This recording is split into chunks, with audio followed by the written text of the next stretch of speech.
காலை வணக்கம் அனைவருக்கும். இந்த ஞாயிற்றுக்கிழமை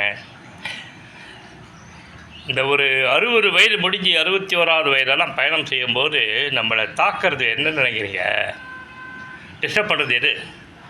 ஐயோ, என் வாழ்க்கையை நான் கனவுகள்லேயும் நினைவுகள்லேயும் கொட்ட விட்டனே, இளமை இனிமேல் வரப்போகிறதில்ல, ஐயோ நிறைய எழுந்துட்டனே, ஐயோ சேமிப்பு சேர்த்துக்க தெரியல, புத்திசாலித்தனமாக இளமை இருக்கும்போது சம்பாதிக்க தெரியல, ஐயோ எல்லாத்தையும் தொலைச்சிட்டு நிற்கிறனே அப்படிங்கிற நினைவுகள். அந்த நினைவுகள் தரக்கூடிய உலகத்திலேருந்து வெளியில் வர முடியாத ஒரு நோய் என்றால் நான் சொல்கிற உலக நிபுணர்களே சொல்கிறேன். இந்த மூத்த குடிமகன்களுக்கு அப்படி ஒரு நோய் ஆரம்பிக்கும்.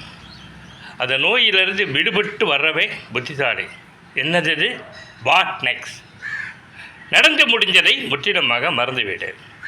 வாட் நெக்ஸ்ட் அப்படின்னு யோசிக்கிறவன் தான் புத்திசாலி.